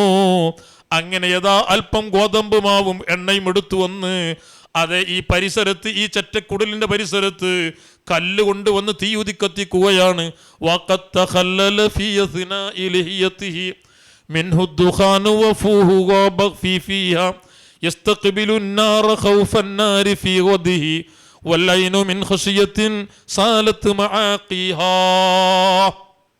ഇസ്ലാമിന്റെ രണ്ടാമത്തെ ഖലീഫ ഉമർ ഇബ്നുൽ ഖത്താബ് റളിയല്ലാഹു അൻഹു കല്ലുകൾ കൊണ്ടുവന്ന് തീയൂതി കത്തിക്കുകയാണ്. താടിയുടെ ഉള്ളിലൂടെ ഇങ്ങനെ പുക വരുന്നു. ഭൗതിക തീയിൻ്റെ മുന്നിൽ നിന്നുകൊണ്ട് തീയൂതുന്നത് എന്തിനു വേണ്ടിയാണ്? നാളെ ആഖിറത്തിൽ ചെല്ലുന്ന സമയത്ത് നരകത്തിൽ കടക്കാതെ രക്ഷ കിട്ടാൻ ഇസ്ലാമിൻ്റെ രണ്ടാമത്തെ ഖലീഫയായ ഉമർ ഇബ്നുൽ ഖത്താബ് റളിയല്ലാഹു അൻഹു തീയൂതി കത്തിക്കാണ്. ഇതേപോലെ നടന്നു ചെന്നപ്പോഴല്ലേ ഒരു പെണ്ണിനോട് ഉമ്മ പറയുന്നു, കൊട്ടകത്തെ കറന്നെടുക്കുന്ന പെണ്ണാണ്, പാലിൽ വെള്ളം ചേർക്കണം, പാലിൽ വെള്ളം ചേർക്കണം എന്ന് പറഞ്ഞപ്പോൾ ഈ പെണ്ണ് പറഞ്ഞു, പെൺകുട്ടി പറഞ്ഞു ഉമ്മാനോട്, അത് നമ്മളെ ഖലീഫ വിലങ്ങിയിട്ടുണ്ടല്ലോ. അപ്പം ഉമ്മ പറഞ്ഞു, ഖലീഫ പാതിരാക്ക് വെള്ളം ചേർത്താൽ ആരറിയാനാണ്? പാലിൽ വെള്ളം ചേർത്തിട്ട് പാലിനും വെള്ളത്തിനും കൂടെ ഒരേ വിലക്ക് വിൽക്കുകയാണ്, ഇത് ഉമർ അറിയില്ലല്ലോ. അപ്പൊ പറഞ്ഞു, ഈ പെണ്ണ് പറയുന്നു, ഉമർ അറിയില്ല എന്ന കാര്യം ശരിയാണ്, ഉമർ അറിയില്ലെങ്കിലും എല്ലാം അറിയുന്ന അല്ലാമുൽ ഗുയൂബായ അള്ളാഹു അറിയുമല്ലോ. ഈ പെണ്ണിന്റെ ആത്മാർത്ഥ തഖ്വ കണ്ടിട്ട് ഉമർ ഖത്താബ് തങ്ങൾ തൻ്റെ കൂടെയുള്ള അസ്ലമിനോട് പറഞ്ഞു, ഈ വീട് മാർക്ക് ചെയ്യണം കേട്ടോ പറഞ്ഞു. വീട് മാർക്ക് ചെയ്തു. പാതിരാ സമയത്ത് വീട്ടിലേക്ക് ചെന്നു. പിറ്റേന്ന് പറഞ്ഞു, അസ്ലമിനോട് പറഞ്ഞു, ആ വീട്ടിലൊന്ന് ചെല്ലണം, ചെന്നിട്ട് ആ പെൺകുട്ടി എന്നെ കല്യാണം കഴിച്ചു കൊടുത്തിട്ടുണ്ടോ എന്ന് അന്വേഷിക്കണം എന്ന് പറഞ്ഞു. അങ്ങനെ ചെന്ന സമയത്ത് പെണ്ണ് കല്യാണപ്രായമായിട്ടുണ്ട്, പക്ഷെ കല്യാണം കഴിച്ചിട്ടില്ല. സംഗതി പാവപ്പെട്ട പെണ്ണാണ്. മഹാനായ ഉമർ ഇബ്നുൽ ഖത്താബ് റളിയല്ലാഹുവിന് സന്തോഷം അടക്കി വെക്കാൻ കഴിയുന്നില്ല. കല്യാണം കഴിച്ചു കൊടുത്തിട്ടില്ല, വിവാഹിതയല്ലാത്ത പെണ്ണാണെന്നറിഞ്ഞപ്പോൾ തൻ്റെ വീട്ടിലേക്ക് ചെന്നു. തൻ്റെ മകനായ അബ്ദുല്ലാഹി ഉമർ തങ്ങൾ വീട്ടിലുണ്ട്, അതുപോലെ തന്നെ അബ്ദുറഹ്മാൻ എന്ന കുട്ടിയുണ്ട്, അതേപോലെ തന്നെ മുഹമ്മദ് എന്ന കുട്ടിയുണ്ട്, അസ്ലമി എന്ന കുട്ടി, ആസിം എന്ന കുട്ടിയുമുണ്ട്. ഈ കുട്ടികളോടൊക്കെ പാടെ സംസാരിച്ചു. നല്ലൊരു പെൺകുട്ടിയുണ്ട്, പക്ഷെ ഇന്ന് പറയും പോലല്ല. ബാപ്പ പറഞ്ഞു, എനിക്ക് കല്യാണം കഴിക്കാൻ ആഗ്രഹമുണ്ട്, പക്ഷെ ആരോഗ്യമൊക്കെ ഉണ്ടെങ്കിൽ ഞാൻ കഴിച്ചു, എനിക്ക് ആരോഗ്യമില്ല എന്ന് പറഞ്ഞു. ഇതേപോലെ ബാപ്പേറ്റ പറഞ്ഞിട്ടുണ്ടെങ്കിൽ ചിലപ്പോൾ ബടി മക്കളൊച്ചപ്പാടുണ്ടാകും. എനിക്ക് ആരോഗ്യം ഉണ്ടെങ്കിൽ ഞാൻ കല്യാണം കഴിക്കുമെന്ന്, കാരണം അത്രക്കും കല്യാണം കഴിക്കാൻ പറ്റിയ പെൺകുട്ടിയാണ് കാരണം. അതുകൊണ്ട് ഞാൻ കഴിക്കുന്നില്ല. നിങ്ങൾക്ക് ആർക്കെങ്കിലും? അബ്ദുല്ലാഹി ബിൻ ഉമർ തങ്ങളോട് ചോദിച്ചു, നിങ്ങൾക്ക് ഉണ്ട്, എനിക്ക് കെട്ടിക്കൂടെ ചോദിച്ചു. അപ്പോൾ എനിക്ക് ഒരു പെണ്ണുണ്ട് പറഞ്ഞു. അതേപോലെ തന്നെ അബ്ദുറഹ്മാൻ എന്ന കുട്ടിനോട് ചോദിച്ചു, മുമ്പരും പറയും എനിക്ക് ഇപ്പോൾ വേണ്ടെന്ന് പറഞ്ഞു. പക്ഷേ ആസിം എന്ന കുട്ടി പറഞ്ഞു, ഉപ്പാന്റെ സമ്മതമുണ്ടെങ്കിൽ ഞാൻ കല്യാണം കഴിക്കാം. ആരുടെ മകനാണ്? ഖലീഫയുടെ മകനാണ്. ആസിമാണ് കല്യാണം കഴിക്കുന്നത്. അങ്ങനെ ആ പാവപ്പെട്ട വീട്ടിൽ നിന്ന് ഖലീഫയുടെ മകൻ കല്യാണം കഴിക്കാണ്.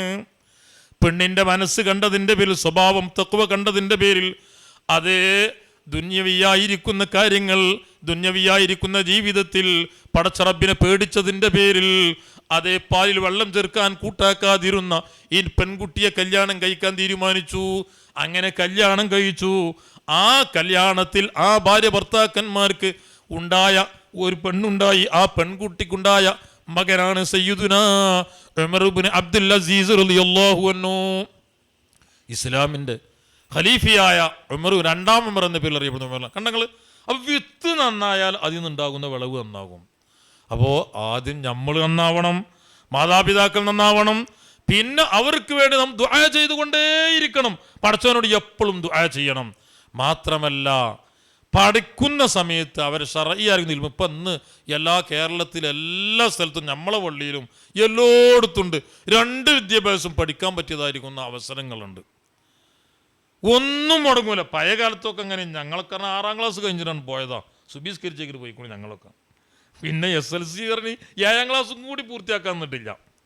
ഇന്നിപ്പോൾ അങ്ങനെയല്ല, 10ഉം +1ഉം +2ഉം അതൊക്കെ ദർസിൽ തന്നെ പഠിക്കാൻ സൗകര്യമുണ്ട്. ഞാൻ അതും കഴിഞ്ഞിട്ട് കോളേജ് പോണേ വരെ കുറച്ചൊക്കെ കുറേ മുമ്പ് അൽഫി മുത്തൽമീനും വരെ ഞങ്ങൾക്ക് കഴിഞ്ഞു. ഇപ്പോൾ അതില്ല, കോളേജ് പോയാലും പിന്നെ ഏത് തീരുന്നില്ല, ഭൗതികം തീരുന്നില്ല. എല്ലാ സൗകര്യങ്ങളും ഉണ്ട്, 2 വിദ്യാഭ്യാസം. അങ്ങനെ ഒരു സൗകര്യം നമുക്കുണ്ടായിട്ട് നമ്മുടെ കുട്ടികളെ എന്തുകൊണ്ട് നമ്മൾ പഠിപ്പിക്കുന്നില്ല? പഠിപ്പിക്കാതിരുന്നാൽ, ശർഈയായിരിക്കുന്ന അറിവ് കൊടുക്കാതിരുന്നാൽ, ഇന്ന് വാർത്തകൾ കേട്ടില്ലേ? അല്ലാഹു സുബ്ഹാനഹു വ തആല കാക്കുമാറാവട്ടെ. സഹോദരന്മാരെ, നമ്മൾ മാത്രം നന്നായാൽ പോരാ, നമ്മുടെ മക്കളും നന്നാവണം. അതേപോലെ ഈ സദസ്സുകളിലൊക്കെ വരുന്ന സമയത്ത് നമ്മുടെ മക്കളെയും സദസ്സിൽ കൊണ്ടുവരണം. പള്ളിയിലേക്ക് പോകുന്ന സമയത്ത് മക്കളെയും കൊണ്ടുപോകണം. അല്ലാഹു തആല നമുക്ക് തൗഫീഖ് നൽകുമാറാവട്ടെ. ഇത് ലൈലത്തുൽ ഖദ്ർ പ്രതീക്ഷിക്കേണ്ട ദിവസങ്ങൾ, രാവുകളാണ്. ഇനി ഒറ്റയായിരിക്കുന്ന രാവിലെ, ഈ രാവിലെ ചെയ്യേണ്ട 1, 2, 3 കാര്യങ്ങൾ പറഞ്ഞ് എൻ്റെ സംസാരം നിർത്താണ്. ഏതായാലും കുറഞ്ഞ ദിവസങ്ങളല്ലോ. ഒന്നാമതായി ചെയ്യാനുള്ളത്, മഹാനായ കഅബുൽ അഹ്ബാർ റളിയല്ലാഹു അൻഹു, മഹാനായ മഖ്ദൂം തങ്ങൾ പറഞ്ഞിട്ടുണ്ട് ലൈലത്തുൽ ഖദ്ർ വന്നാൽ എന്തൊക്കെ ചെയ്യേണ്ടത്. ഒന്നാമതായി ഞാൻ പറയുന്നു, മഹാനായ സയ്യിദുനാ കഅബുൽ അഹ്ബാർ റളിയല്ലാഹു അൻഹു മുത്തനബിൻ്റെ കാലത്ത് ജീവിച്ച മഹാനാണ്. പക്ഷെ സ്വഹാബിയാവാൻ ഭാഗ്യം ലഭിച്ചിട്ടില്ല. മുത്തനബിൻ്റെ വഫാത്തിന് ശേഷമാണ് എന്ത് ചെയ്തത്? ഇസ്ലാമിൻ്റെ മെമ്പർഷിപ്പ് സ്വീകരിച്ചത്. 2 വിദ്യാഭ്യാസം ഉണ്ടെന്ന് പറഞ്ഞാൽ വേദഗ്രന്ഥങ്ങളെക്കുറിച്ചൊക്കെ അറിയാം, ഖുർആനും പഠിച്ച് മുസ്ലിമായ ആളാണ് കഅബുൽ അഹ്ബാർ റളിയല്ലാഹു അൻഹു. ഈ മഹാൻ പറയുന്നുണ്ട്, ലൈലത്തുൽ ഖദ്റിന്റെ രാവിൽ ആത്മാർത്ഥതയോടുകൂടി ഒരാൾ 3 പ്രാവശ്യം ലാ ഇലാഹ ഇല്ലല്ലാഹ്, ഈ ലാ ഇലാഹ ഇല്ലല്ലാഹ് ദിക്ർ ചൊല്ലി, ഒന്നാമത്തെ ലാ ഇലാഹ ഇല്ലല്ലാഹ് കൊണ്ട് തന്നെ അവന് ദോഷമൊക്കെ പൊറുക്കും. 2ാമത്തെ ലാ ഇലാഹ ഇല്ലല്ലാഹ് കൊണ്ട് അവനെ നരകത്തിൽ നിന്ന് മോചനം കൊടുക്കും. 3ാമത്തെ ലാ ഇലാഹ ഇല്ലല്ലാഹ് കൊണ്ട് സ്വർഗത്തിൽ മെമ്പറാക്കുമെന്ന് സയ്യിദുനാ കഅബുൽ അഹ്ബാർ റളിയല്ലാഹു അൻഹു പറയുന്നു. നല്ല എഫക്റ്റുള്ള ദിക്റാണത്. കാരണം അങ്ങനെയല്ല, 100 കൊല്ലം മുസ്ലിം അല്ലാതെ ജീവിച്ച വെറും നീചകാര്യം മാത്രം ചെയ്ത ആള് ഒരിക്കൽ വന്നുകൊണ്ട് ലാ ഇലാഹ ഇല്ലല്ലാഹ് മുഹമ്മദ് റസൂലുള്ളാഹി പറഞ്ഞാൽ എല്ലാം പൂർത്തിയില്ല. അപ്പോൾ വലിയ ശക്തിയാണതിന്. ഒരു മുസ്ലിമായ മനുഷ്യൻ ആദ്യമായി പറയേണ്ടതും അത് തന്നെയാണ്, ലാ ഇലാഹ ഇല്ലല്ലാഹ് എന്നുള്ളത്. അത് കുട്ടികൾ ആദ്യം പറയേണ്ടത്, ആദ്യം കേൾക്കേണ്ടത് വാങ്ക്, ആദ്യമായി പഠിക്കേണ്ടത് മുത്തുനബിനെ കുറിച്ച്, ആദ്യമായി പറയേണ്ടത് ഇഫ്തഹു അലാ സിബിയാനിക്കും, നിങ്ങൾ കുട്ടികൾക്ക് തുറന്നു കൊടുക്കണം ലാ ഇലാഹ ഇല്ലല്ലാഹ്. ലാ ഇലാഹ ഇല്ലല്ലാഹ് കുട്ടി ആദ്യം നാവണ് മമ്മി ഡാഡിയെന്നോ ഉപ്പ അമ്മ എന്ന് പറഞ്ഞതിന് മുമ്പ് ലാ ഇലാഹ ഇല്ലല്ലാഹ്. ഇതാണ് പറയും ബയ്യക്രിപ്പുണ്ട് ഹദീസിൽ കാണാം. ഒരു 3 സ്വലാത്തിൽ നിർത്തണം. സ്വല്ലല്ലാഹു അലാ മുഹമ്മദ്, സ്വല്ലല്ലാഹു അലാ മുഹമ്മദ്, സ്വല്ലല്ലാഹു അലൈഹി വസല്ലം, അല്ലാഹുമ്മ സ്വല്ലി അലാ മുഹമ്മദ്. ഇത് നല്ലോം ചെല്ലണം. ലാ ഇലാഹ ഇല്ലല്ലാഹ് എന്ന ദിക്റാണ് ആദ്യം കുട്ടി. അതുകൊണ്ടാണ് പഴയ കാലത്തൊക്കെ കുട്ടികളെ ഉറക്കുമ്പോൾ എന്താ വെച്ചാൽ ലാ ഇലാഹ ഇല്ലല്ലാഹു, ലാ ഇലാഹ ഇല്ലല്ലാഹ്, ലാ ഇലാഹ ഇല്ലല്ലാഹു മുഹമ്മദുർ റസൂലുള്ളാഹ്. ഇത് ചൊല്ലിയിട്ട് കുട്ടികളെ ഉറക്കണമെന്ന് കുട്ടികൾ ഇങ്ങനെ എന്നത് കേൾക്കല്ലേ. ആ കുട്ടികളുടെ ലാ ഇലാഹ ഇല്ലല്ലാഹ് ചിലപ്പോൾ ഹംസൊക്കെ നേരിക്കുന്നുണ്ടാവല്ലോ, എന്നാലോ ചെല്ലും. ഇന്നിപ്പോൾ നമ്മൾ മൊബൈലാണ് ഓണാക്കിക്കൊണ്ടിരുന്നത് കുട്ടികളെ, നമുക്ക് പണിയൊന്നുമില്ല. ഇതാണ് ആദ്യം ഇങ്ങനെ കേൾപ്പിച്ചു കഴിഞ്ഞാൽ കുട്ടിയാണ് പറയില്ല ലാ ഇലാഹ ഇല്ലല്ലാഹ്. ഇതാദ്യം പറയേണ്ടത്. ഈ ദിക്റിന് വലിയ ശക്തിയുണ്ട്. ലൈലത്തുൽ ഖദ്ർ പറഞ്ഞാൽ നമ്മൾ 1000 മാസത്തിന്റെ പ്രതിഫലമല്ല. ലൈലത്തുൽ ഖദ്ർ ഖൈറും മിൻ അൽഫി ശഹർ എന്നാ. 1000 മാസത്തിനേക്കാൾ ഖൈർ 83 വർഷം ചില്ലറ മാസങ്ങളാണ്. അപ്പോൾ ഒരൊറ്റ ലാ ഇലാഹ ഇല്ലല്ലാഹ് ലൈലത്തുൽ ഖദ്ർ എന്ന് ചൊല്ലിയാലും 83 കൊല്ലം. എനിക്കിപ്പോൾ അൽഹംദുലില്ലാഹ് 50 വയസ്സായി. അതേപോലെ തന്നെ ഇതിൽ പല ആൾക്ക് 60, 40 വയസ്സായ ആളുകൾ ഉണ്ടാകും. ഈ 40 വയസ്സ് 50 വയസ്സ് പറഞ്ഞാൽ നമ്മൾ 50 വയസ്സ് ജീവിച്ചു പറഞ്ഞാൽ ഫുള്ള് ഇബാദത്തേനു. 15 കൊല്ലം കുട്ടിക്കാലായി പോയില്ലേ, പിന്നെ കുറേയൊക്കെ തെണ്ണിപ്പായി പോയില്ലേ. നമ്മൾ ഒരു ദിവസം 5 വക്ത് നിസ്കാരം ഇബാദത്ത് 50 കൊല്ലം ജീവിച്ചിട്ടുണ്ടെങ്കിൽ തന്നെ പടച്ചോനെ ഇബാദത്ത് കുറഞ്ഞേ ഉണ്ടാവുള്ളൂ. ഇതല്ല, ലൈലത്തുൽ ഖദ്റിൻ്റെ അന്ന് ഒരൊറ്റ രാത്രിക്ക് 83 വർഷവും അതിലധികവും അതിനേക്കാൾ കൂടുതൽ ഇബാദത്തെടുത്ത കൂലി. നമ്മൾ 50 കൊല്ലം ജീവിച്ച 50 കൊല്ലം ഇബാദത്തല്ല. ലൈലത്തുൽ ഖദ്ർ ഖൈറും മിൻ അൽഫി ശഹർ എന്ന 1000 മാസത്തിന്റെ കൂലിയാണ് ചില ആൾക്കാർ തെറ്റിദ്ധരിച്ചു വെച്ചേക്കണം. 1000 മാസം അതിനേക്കാൾ ഖൈർ വിവരണാതീതമാണ്, എത്രയെന്ന് പറയാൻ പറ്റൂല. അപ്പൊ ഇനി ഇൻഷാ അല്ലാഹ് നമ്മൾ എല്ലാ രാത്രിയും, ഏത് രാത്രിയാണ്, ഒരു രാത്രി കഴിഞ്ഞു അല്ലാഹു തആല കബൂലാക്കട്ടെ. ഇനിയുള്ള രാത്രിക്ക് ഒരു ചുരുങ്ങിയത് 100 തഹ്ലീൽ നമുക്ക് ചൊല്ലിക്കൂടെ? ലാ ഇലാഹ ഇല്ലല്ലാഹു ഹംസ ലായില്ല ലാ ഇലാഹ ഒരു 100 തഹ്ലീൽ ഇൻഷാ അല്ലാഹ് ഇനിയുള്ള രാത്രി ഒക്കെ ചൊല്ലാം. എന്നാൽ ഇത് ഈ ആനുകൂല്യം കിട്ടില്ല, അല്ലാഹു തആല കബൂലാക്കട്ടെ. പിന്നെ ബീവി സയ്യിദത്ത് ബീവി ആയിഷ റളിയല്ലാഹു അൻഹ, ആയിഷ ബീവി റളിയല്ലാഹു അൻഹ മുത്തുനബിനോട് ചോദിക്കുന്നുണ്ട് ലൈലത്തുൽ ഖദ്ർ എന്നാണെന്ന് ബോധ്യപ്പെട്ടാൽ ഞാൻ എന്താ ചെല്ലേണ്ടത് എന്ന്. കാരണം ആരാ ചോദിക്കുന്നത്? ആയിഷ ബീവി റളിയല്ലാഹു അൻഹ. ആരോടാ ചോദിക്കുന്നത്? മുത്തുനബിനോട്. മുത്തുനബി എന്താ പറഞ്ഞു കൊടുത്തത്? കുലീ അല്ലാഹുമ്മ ഇന്നക അഫുവുൻ തുഹിബ്ബുൽ അഫ്വ ഫഅഫു അന്നീ.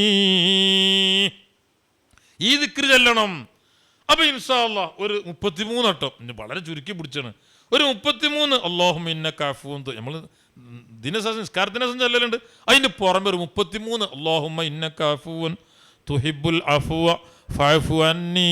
ഇനിയുള്ള രാത്രി ആകെ കുറച്ച് ദിവസമല്ലേ, ആകെ 8-9 രാത്രിയല്ലേ. ഒരു 33 അല്ലാഹുമ്മ ഇന്നക. കാരണം ആയിഷ ബീവി ചോദിക്കണേ എന്താ ചെല്ലേണ്ടത്. നമ്മളാണെങ്കിൽ പറയും ലൈലത്തുൽ ഖദ്റിന് അന്ന് ഖുർആൻ ഓദിക്കോ, അല്ലെങ്കിൽ ഇത് അല്ല. റസൂലുള്ളാഹി പറഞ്ഞെടുത്ത് ഇതാണ്. ആരോടാ പറയാൻ? സ്വന്തം ഭാര്യനോട്. ഖൂലി അല്ലാഹുമ്മ ഇന്നക അഫുവുൻ തുഹിബ്ബുൽ അഫ്വ ഫഅഫു അന്നീ. ഈ ദിക്ർ 33 അല്ലാഹു തആല കബൂലാക്കട്ടെ. പിന്നെ മഹാനായ സയ്യിദുനാ അലി ഇബ്നു അബീ ത്വാലിബ് റളിയല്ലാഹു അൻഹു, അന മദീനത്തുൽ ഇൽമി വഅലിയും ബാബുഹാ, ഞാൻ ഇൽമിന്റെ പട്ടണമാണ്, അതിൽ കടക്കാനുള്ള കവാടം അലി ഇബ്നു അബീ ത്വാലിബ് തങ്ങളാണ് എന്ന വിശേഷണത്തിന് അർഹനായ അലി ഇബ്നു അബീ ത്വാലിബ് റളിയല്ലാഹു അൻഹു പറയുന്നു, ലൈലത്തുൽ ഖദ്റിന്റെ രാവിൽ ഇന്നാ അൻസൽനാഹു ഫീ ലൈലത്തുൽ ഖദ്ർ എന്ന് 7 പ്രാവശ്യം ഒരാൾ ഓതിയാൽ അവനിക്ക് സർവ്വ മുസീബത്തിന് തൊട്ടും സർവ്വ പരീക്ഷണങ്ങളത്തിന് തൊട്ടും അല്ലാഹു തആല രക്ഷപ്പെടുത്തും. അവനിക്ക് വേണ്ടി 70,000 മലക്കുകൾ ദുആ ചെയ്യുമെന്ന് പറയുന്നത് അലി ഇബ്നു അബീ ത്വാലിബ് റളിയല്ലാഹു അൻഹു. ലൈലത്തുൽ ഖദ്ർ വന്നാൽ എന്തൊക്കെ ചെയ്യേണ്ടത് എന്ന് മഹാനായ സൈനുദ്ദീൻ മഖ്ദൂം തങ്ങൾ പഠിപ്പിക്കുകയാണ്. അപ്പൊ അലി റളിയല്ലാഹു അൻഹു പറയുന്നു 7 പ്രാവശ്യം ഇന്നാ എല്ലാവർക്കും അറിയില്ല, ഇന്നാ അൻസൽനാഹു ഫീ ലൈലത്തുൽ ഖദ്ർ വമാ അദ്റാക മാ ലൈലത്തുൽ ഖദ്ർ ലൈലത്തുൽ ഖദ്രി ഖൈറും മിൻ അൽഫി ശഹർ തനസ്സലുൽ മലായികത്തു വർ-റൂഹു ഫീഹാ ബിഇദ്നി റബ്ബിഹിം മിൻ കുല്ലി അംർ സലാമുൻ ഹിയ ഹത്താ മത്ലഇൽ ഫജ്ർ. ഇനിയുള്ള രാത്രി ചെയ്തൂടെ? അൽഹംദുലില്ലാഹ്, അല്ലാഹു തൗഫീഖ് നൽകട്ടെ. പിന്നെ ലൈലത്തുൽ ഖദറിന് അന്ന് നമുക്ക് ചെയ്യാനുള്ളത് സ്വതക്ക അധികരിപ്പിക്കുക. അതിനെന്താ, ഇനി ആകെ 8 ദിവസമല്ലേ രാത്രി. പകലെല്ലാം സ്വതക്ക ഉണ്ടാവില്ലേ? 8 ദിവസം അല്ലെങ്കിൽ 9 രാത്രി ഉണ്ട്. ഒരു 1000 റുപ്യ വേണമല്ലേ ഈ 10 ദിവസത്തിന്? 8 ദിവസമല്ലേ എല്ലാ ദിവസവും രാത്രി ഒരു 100 റുപ്യ നമുക്ക് കൊടുത്തുകൂടെ? അൽഹംദുലില്ലാ ഇല്ലേ? ഒരു 100 റുപ്യ, ഇന്നൊരു 100 ഇന്ന് പകലിനല്ലതാ. കാരണം ലൈലത്തുൽ ഖദറിന് 100 റുപ്യ കൊടുത്താൽ 83 കൊല്ലം സ്വതക്ക കൊടുത്ത കൂലിയാണ്. എത്ര 100? അപ്പോൾ ലൈലത്തുൽ ഖദറിന് നമ്മൾ കൂടുതൽ പ്രതീക്ഷിക്കേണ്ടത് അവസാനത്തെ 10 100 ഞാൻ ചുരുക്കി പിടിച്ചാൽ ഞാൻ അതിനേക്കാൾ കൂടുതൽ കൊടുക്കണേന് കുഴപ്പമില്ല കേട്ടോ. രാത്രി 1000 ഇല്ലാത്തവരും ആരും ഉണ്ടാവില്ലല്ലോ. ഇനി 9 രാത്രി ഉണ്ടാവില്ല. ഞാൻ എത്ര ഇത് എല്ലാം 30 ഉണ്ടെങ്കിൽ 9 രാത്രി ഉണ്ടാവില്ല. ഒരു 900 റുപ്യ ചിലവാക്കേണ്ടതാണ്. എന്നാൽ എത്ര എന്താ ലൈലത്തുൽ ഖദർ കിട്ടൂല. അള്ളാഹു തആല കബൂലാക്കുമാറുടെ. ഇങ്ങനെ വ്യത്യസ്തമായിരിക്കുന്ന സൽക്കർമ്മങ്ങൾ തറാവീഹ് നിസ്കരിച്ചുകൊണ്ട്, മറ്റുള്ള കാര്യങ്ങൾ ചെയ്ത്, ഖുർആൻ ഓതിക്കൊണ്ട്, മഹാന്മാരുടെ മേൽ മദ്ഹ് പറഞ്ഞുകൊണ്ട്, മുത്ത് മുഹമ്മദ് മുസ്തഫ സ്വല്ലല്ലാഹു അലൈഹി വസല്ലം തങ്ങൾ സ്വലാത്ത് ചൊല്ലിക്കൊണ്ട് ഇനിയുള്ള രാത്രി കഴിവിൻ്റെ പരമാവധി നമ്മൾ മുതലെടുക്കണം. അള്ളാഹു തൗഫീഖ് നൽകട്ടെ. കഴിഞ്ഞ റമദാനിൽ നമ്മോടൊപ്പമുള്ള പലരും ഇന്ന് നമ്മോടൊപ്പം ഇല്ല. അടുത്ത റമദാൻ ആരൊക്കെ ഉണ്ടാകുമെന്ന് പറയാൻ പറ്റൂല. അപ്പോൾ ഒരു മനുഷ്യനിക്ക് ആഖിറത്തിൽ വിജയിക്കാൻ എന്തെല്ലാം കാര്യങ്ങൾ ചെയ്യാൻ പറ്റുമോ എല്ലാ കാര്യങ്ങളും ചെയ്യേണ്ട മാസമാണ് റമദാൻ മാസം. നമ്മൾ മനസ്സിലാക്കണം. ചില ആൾക്കാർ മനസ്സിലാക്കി വെറും ഖുർആനോത്ത് മാത്രമാണ്. അല്ല, ഖുർആനോത്ത് മാത്രമല്ല, ഒരു മനുഷ്യന് ആഖിറത്തിൽ പ്രതിഫലം കിട്ടാൻ എന്തെല്ലാം കാര്യങ്ങൾ നമ്മൾ ചെയ്യണം അതൊക്കെ റമദാനിൽ ചെയ്യണമെന്നാ. ഫത്തുൽ മുഈൻ ഞാൻ നിർത്തുകയാണ്. സൈനുദ്ദീൻ മഖ്ദൂം റളിയല്ലാഹു അൻഹു പരിശുദ്ധ റമദാനെ കുറിച്ച് പറഞ്ഞു കൊടുത്ത് ഏതൊരു വാബിലാണ്, ഏതെങ്കിലും കിതാബിലല്ല, ഫത്തുൽ മുഈനിൽ പറയാണ് നിങ്ങൾ സ്വതക്ക അധികരിപ്പിക്കാൻ കേട്ടോ. ശരിയാണ്, റമദാനിൽ ഉണ്ടില്ല. അതുപോലെ തന്നെ നോമ്പ് വെൽക്കണം, അതും പറയേണ്ടതില്ല. ഖുർആനോത് അധികരിപ്പിക്കണം, അത് പറയേണ്ടതില്ല. ഈത്തിക്കാഫ് വേണം, അതും പറയേണ്ടതില്ല. അല്ലാഹു തആല കബൂലാക്കട്ടെ.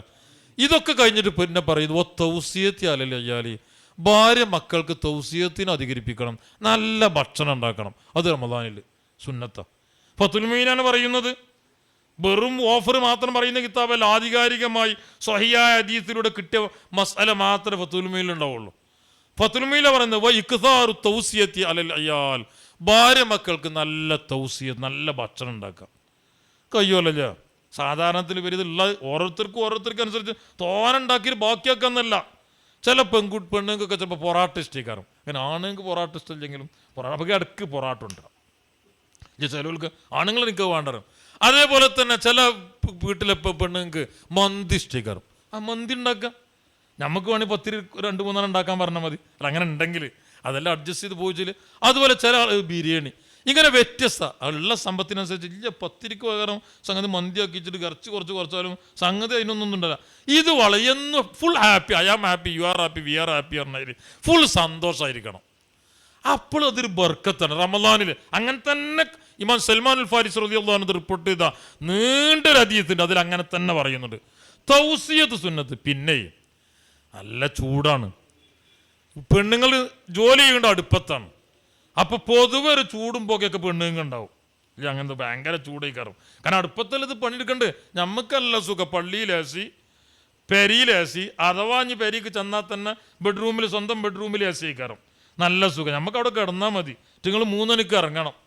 ഇറങ്ങിയിട്ടുണ്ടാക്കുക തന്നെ 10 ഉണ്ടാക്കുക. ചൂടത്തല്ല, അതിനുള്ള ഇത് കൊള്ളാത്ത ഇത് പരിപാടിയില്ല. ഞാൻ അടുപ്പത്തും അടുക്കളയിലും വെക്കേണ്ടി വരും. ഏതോ അടുക്കളയിൽ ഫാന് തരെ ഇപ്പം ഇങ്ങനെ ആയി വരുന്നുണ്ട്. ഫാന് വെക്കേണ്ട കൊടുത്ത് കാണാം. അങ്ങനെ ചിലപ്പോൾ തന്നെ ചൂടും പോകെയൊക്കെ ഉണ്ടാവും. അപ്പം നമ്മൾ എന്ത് ചെയ്യാന്ന് ചോദിച്ചാൽ എന്തെങ്കിലും ചൂട് വേണ്ട നല്ല സംസാരിക്കുക. നല്ല റാഹത്ത്, സുഖമല്ലേ, റാഹത്തല്ലേ എന്തൊക്കെ പറഞ്ഞു ചിലപ്പോൾ എന്തെങ്കിലുമൊക്കെ ചീത്ത പറഞ്ഞാൽ ഒക്കെ കേട്ടുകൊടുക്കുക. ഇബ്നു അബ്ബാസ് റളിയല്ലാഹു അൻഹു പറഞ്ഞു, ഞാൻ എപ്പോഴും തോറ്റെടുക്കണ ഭാര്യ ആവാനാണ് എനിക്ക് എപ്പോഴും ഇഷ്ടം. എപ്പോഴും നമ്മൾ തോറ്റെടുക്കണം, നമ്മൾ താന്നു കൊടുക്കണം. നമ്മൾ ഒന്നും ഇങ്ങോട്ട് പറയാം അങ്ങോട്ട് പറയല് എല്ലാം എന്ത് പറയണമെങ്കിലും ഈ പുരുഷന്മാരോട് ഞാൻ പറയുന്ന നിർത്തുകയാണ്. പുരുഷന്മാരോട് ഞാൻ പറയണേ, നമ്മൾ ഒക്കെ ഇങ്ങനെ കേട്ടുകൊടുത്തു അൽഹംദുലില്ലാ. നിങ്ങൾ ഒന്നും പറയാതെ ഇങ്ങനെ ഇരുന്ന് കൊടുത്തുകൊണ്ട് സന്തോഷം അൽഹംദുലില്ലാ. അവസാനം അൽഹംദുലില്ലാ പറഞ്ഞു കഴിഞ്ഞ മുത്ത അല്ല, അത് വേണമെങ്കിലും ഒന്നാണ്ട് കൊടുത്താൽ അവസാനം നമുക്കൊരു മുത്തിൻ്റെ ഒരു 2 അക്ഷരം പറഞ്ഞു കഴിഞ്ഞാൽ ഇനി എന്തെങ്കിലും പറയാനുണ്ടോ ഉണ്ടെങ്കിൽ പറഞ്ഞു അൽഹംദുലില്ലാ, വളരെ റാഹത്തായി, സന്തോഷമായി. ഇതൊക്കെ എത്ര കൂലിപ്പാടുള്ള കാര്യമാണല്ലോ. ഇത് കേൾക്കൽ, ഇത് പറച്ചിലല്ല. എന്നാണ് പറഞ്ഞാൽ ബൈക്ക് വരും. നമ്മളൊക്കെ കേട്ടുകൊടുക്കുക. അങ്ങനെയല്ല. അബൂ ഹനീഫ റളിയല്ലാഹു അൻഹു ഒരാൾ ഭയങ്കര ചീത്ത നടന്നു പോകുമ്പോൾ ഒപ്പം നടന്ന് ചീത്ത പറഞ്ഞപ്പോൾ എന്താ ചെയ്തത്? ഒരു ബൈക്കാണ് കയറാൻ വന്നപ്പോൾ ഒക്കെ കേട്ടെടുത്ത് പറഞ്ഞു ഇനി എന്തിയാ പറയണ്ടോ, ഇനി ഞാനാണ് കേയില ചിലപ്പോൾ എനിക്ക് കേൾക്കാൻ കഴിയില്ല, ഇനി എന്തിയാ പറയണ്ടോ ഒക്കെ പറഞ്ഞോ. അങ്ങനെ നമ്മളാണ് പെണ്ണുക്കാണ് കൊടുത്തുകൊണ്ടെങ്കിൽ ഒക്കെ പറഞ്ഞോ അല്ല നല്ല റായത്ത് സന്തോഷം. ഇങ്ങനെ നമ്മൾ കീപ്പിട്ട് കൊടുക്കണം. ഇത് അങ്ങോട്ടും ഇങ്ങോട്ടും വരസുമ്പോൾ ഒച്ചപ്പാണ്ടാകാം. മാനസികമായ തൗസിയത്ത്, നല്ല വിശാൽ പുഞ്ചിരി, തബസ്സുമുക ഫീ വജ്ഹി അഖീക സ്വദഖ, നല്ല സന്തോഷത്തിൽ അതും വേണം, നല്ല പുഞ്ചിരി. നമ്മൾ ചിലപ്പോൾ അങ്ങോട്ട് ചിലപ്പോൾ പുഞ്ചിരി നോക്കും, ഇങ്ങോട്ട് നോട്ടത്തിൽ ഭയങ്കര കണ്ണുടിച്ച് നോക്കും. ആരും കണ്ണുരുട്ടി നോക്കാൻ പാടില്ല. റസൂലുള്ളാഹി സ്വല്ലല്ലാഹു അലൈഹി വസല്ലം തങ്ങൾ പറഞ്ഞതാണ്, തൻ്റെ സുഹൃത്തിൻ്റെ മുഖത്ത് കണ്ണുരുട്ടി നോക്കിയാൽ പടച്ചോ ആഖിറന്ന് കണ്ണുരുട്ടി നോക്കുന്ന മുത്തുനബി പറഞ്ഞതാണ്. ആരും അങ്ങനെ പേടിപ്പിച്ച് നോക്കാൻ പാടില്ല. ഇന്നത്തെ കുട്ടികളൊക്കെ അങ്ങനെയാണ്. ചിലപ്പം ബാപ്പാൻ നമ്മൾ മക്കൾ ചിലപ്പോൾ എന്തെങ്കിലും തെണ്ണിപ്പെട്ടുമ്പോൾ കണ്ണിട്ട് നിൽക്കും, അതേമാതിരി മക്കൾ ഇങ്ങോട്ടും കണ്ണുരുട്ടും. അങ്ങനല്ലേ, നല്ല സന്തോഷിച്ചിട്ട് എപ്പോഴും പുഞ്ചിരിയുള്ള മുഖമായിരിക്കണം. നല്ല മെസ്സേജ് ആയിരിക്കാണ് കൈമാറേണ്ടത്. അള്ളാഹു തആല തൗഫീഖ് നൽകട്ടെ. പ്രത്യേകിച്ച് ഭാര്യമാരോട്, അതുപോലെ മക്കൾക്കൊക്കെ നല്ല സ്വാതന്ത്ര്യം കൊടുക്കണം. നല്ല റായത്ത്. ബാപ്പി വരിക എന്ന് പറഞ്ഞാൽ അന്ന് പെരുന്നാളാവണം. ചില സ്ഥലത്ത് അങ്ങനെ പുലി വരുന്നുണ്ട് കേട്ടോ. ചില പെണ്ണുങ്ങൾ പറഞ്ഞ ചങ്ങായി വരുന്നുണ്ട്, ആഴ്ചയിൽ ഒരിക്കലേ വരുള്ളൂ, ആകെ ഭയങ്കര ബേജാറ് അവലുങ്കഞ്ഞീകരം. നേരെ മറിച്ച് നമ്മ പെരയിലൊക്കെ എന്താ വെച്ചാൽ ബാപ്പണ്ട് പേരറിഞ്ഞായി ഭയങ്കര സന്തോഷം, ഭയങ്കര ഫുൾ ഹാപ്പി ആയിരിക്കണം. അങ്ങനത്തെ ഹാപ്പിയാണോ പെണ്ണുങ്ങൾക്കുള്ളത് വന്നാൽ എന്നല്ല. അതല്ല നമ്മൾ ചിലപ്പോൾ വരാൻ വൈകിയാൽ, ചിലപ്പോൾ ഞാനൊക്കെ വ്യാഴാഴ്ചയും വെള്ളിയാഴ്ചയും ചിലപ്പോൾ വരാൻ വൈകിയാൽ ചിലപ്പോൾ ഫോൺ ചെയ്യും. അപ്പോൾ എന്താ ഊല് പറഞ്ഞത് എന്താണെന്ന് വെച്ചാൽ എവിടെങ്കിലും പോയി തൊലയട്ടെന്നല്ലല്ലോ ഓല് വിചാരിച്ചിട്ടുണ്ട്. എന്താ വ്യാഴ്ച കാണാത്തതെന്നാണ്. അങ്ങനെയാണ്, അത് നമ്മളോട് സ്നേഹം കൊണ്ടാണ്. നമ്മൾ വരാൻ വൈകിയ ഓല് വിളിക്കും, അതെന്തുകൊണ്ടാണ്? സന്തോഷം കൊണ്ടാണ്. നല്ല മെസ്സേജ് ആയിരിക്കണം അവർക്ക് കൈമാറേണ്ടത്.